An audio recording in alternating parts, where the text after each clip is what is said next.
Good evening. As always, I am your creepy consular, and you have found yourself here in the Vale. Before I approve your visa to travel to the other side, you will need to take this with you. The creepy consular reaches into his pocket and pulls out a pearly key, which he promptly put into your outstretched hand. This will come in handy later, he smiled. But before you go, please remember my advice. If you ever feel uneasy, or if they notice you at any point, run, and I will open the veil for you again. Her name was Karina, I think? It's weird. You'd think I'd remember her name properly. She was certainly unique. We met in Psych 101 back in college. She was a little shy and had a bit of a goth aesthetic. I'm not usually bold, but I took a swing at talking to her, and we actually got along okay. Okay enough that I asked her on a date a few weeks into the semester, and she said yes. We grabbed a bite to eat. I almost expected her to be a vegan, but no. Ordered a big juicy steak. Somehow I can remember that, but not her name.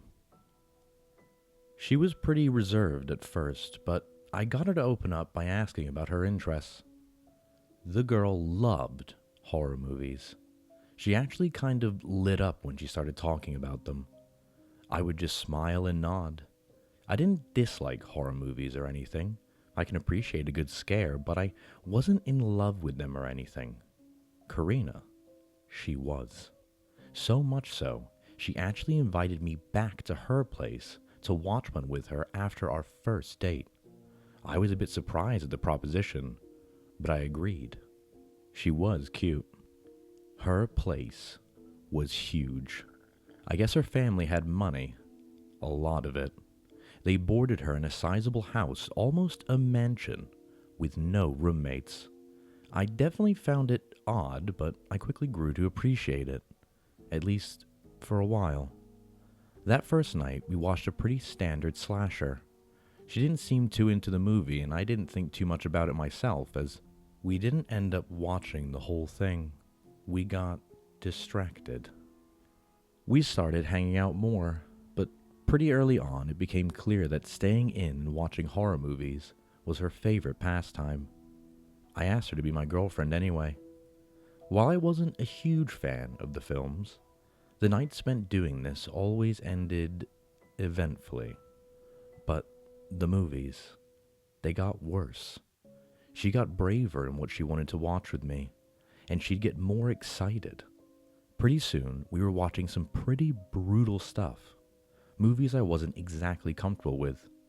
I didn't know how to approach the subject because she seemed to thoroughly enjoy them, a bit too much.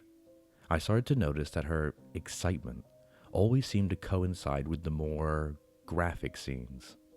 And honestly, the gorier and more deranged, the more wild she got. I would enjoy myself, but the backdrop of the movie, it was more than a little off-putting. I remember trying to turn it off one time. It was like I'd hit the power button on her instead. She stopped almost immediately, telling me she was tired. She seemed annoyed but didn't say anything directly. I started to get the sense that she had an unhealthy obsession with some pretty dark stuff. I knew things wouldn't last, but I was having fun, even if the films had gotten more than a little disturbing.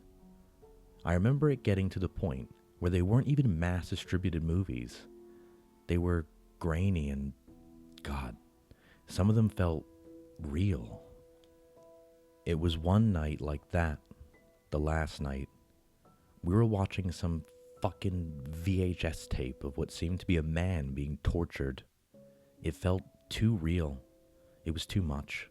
I tried to let her know it was making me uncomfortable, but just like every other time I tried to broach the subject, she was almost immediately on top of me.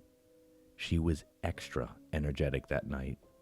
And after some of the things she did, well, the man's screams suddenly weren't so distracting. Though, they were there. And they came into sudden focus after I heard the doorbell ring. Karina gasped, giddy with excitement, and dashed to the door. I stood and tried to peer the far distance into the entry hall from her spacious living room, and I saw her excitedly lifting a sizable package. The screams from the TV subsided to whimpers as blood spilled from the tortured man. She looked back at me then, and her expression faltered a bit. "I'll be right back. Just have to put this away," she had said, before disappearing into a side hallway that I had never given much thought to before. Her voice had a strange quaver. It seemed like excitement and nervousness mixed. My curiosity was piqued.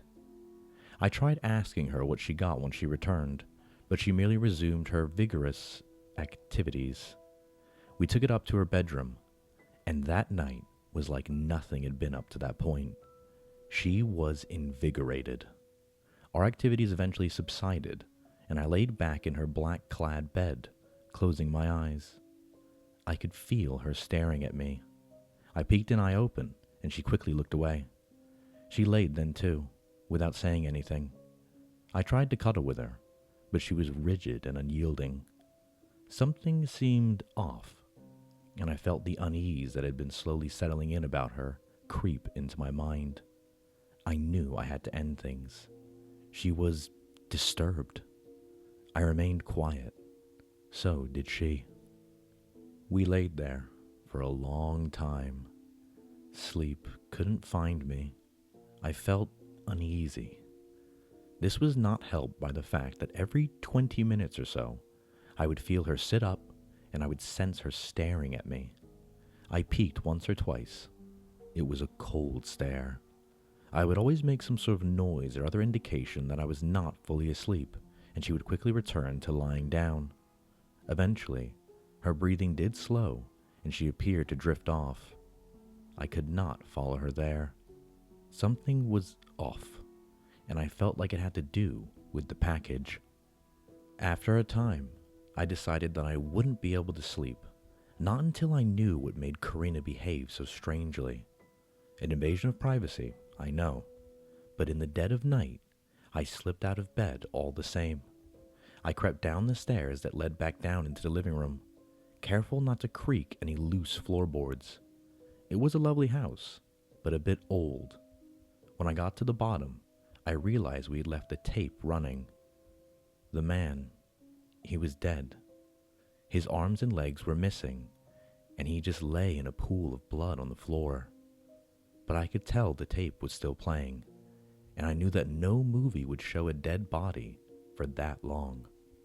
I hastened to the hallway that she had taken the package down before, and even debated leaving then, but curiosity gnawed at me. I walked down the hallway, realizing that I had never been in it. There were 3 doors, a bathroom, a linen closet, and a locked door at the end of the hallway. It was a traditional lock, and I snuck back to the entryway to find her keys sitting on a small table. There were 2 keys on her ring other than the one to her Mercedes. I went back and tried them both. One must have been for the house, and I guess the other was for the mailbox or something, because neither worked. I decided to leave it be and just try to get some rest. I snuck back upstairs and was about to lay down when I noticed her clasped bag a few inches from her fingers on a side table. She went everywhere with that thing. I had even noticed her checking it obsessively on several occasions. Another invasion of privacy, but I couldn't help it. I quietly lifted the flap and poked around inside it. Lo and behold, there was a small pocket on the inside, and in that pocket, a pearly key. I remember her stirring when I set the bag back down. I stood stock still until her movement subsided, and then I snuck back down the stairs. The key fit. It unlocked the door, and behind that door, a nightmare. On display in clear cases were dozens of dismembered body parts. Some seemed preserved, others not so much. The smell was not egregious outside the room, but inside, I wanted to vomit. There seemed to be intricate ventilation systems inside each case, but honestly, that's not what I was focusing on. I remember the one closest to the door, a human leg, severed at the knee. It had been opened up like a medical display, but it was clearly for artistic effect. Strips of flesh were cut away to form intricate patterns. Blood still seeped from the cuts. It was clearly still fresh. I stumbled further into the room. I saw many things. I I don't enjoy recalling them, but I feel like some of it is important. I saw a woman's severed head on display, with a cool blue light illuminating it. The bottom jaw had been split in two, leaving the two halves dangling down instead of meeting at her chin. It was not one of the well-preserved specimens. I think the worst was the knot of small appendages. Too small, obviously children's. They were broken and twisted in impossible ways to make some symbolic-seeming knot. It was hanging above the main attraction. A terrified-looking woman who had clearly been dismembered and restitched back together, but backwards. Every joint had been severed, only to be reattached in the opposite direction. Her head was on backwards. Even dead and mutilated, her last expression showed primal terror. She, too, did not appear to have been dead long. I could go on, but I don't think I actually spent much time in there. Not long enough to even think of taking a picture.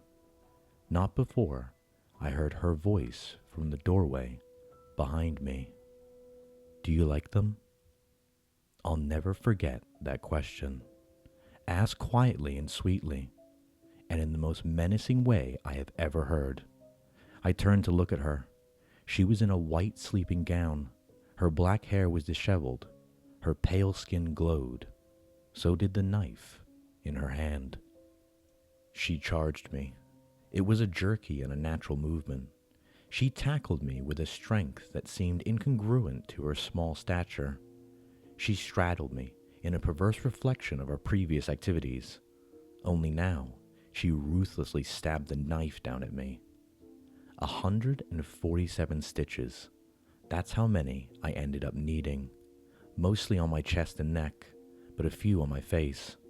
It's a miracle none of her attacks nicked anything important. She wasn't a big girl.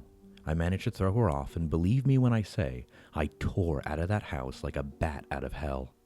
I remember her ragged screeches as she chased me out with that damn bloody knife. I never looked back, but I can picture that black hair flailing, that deranged face, grinning.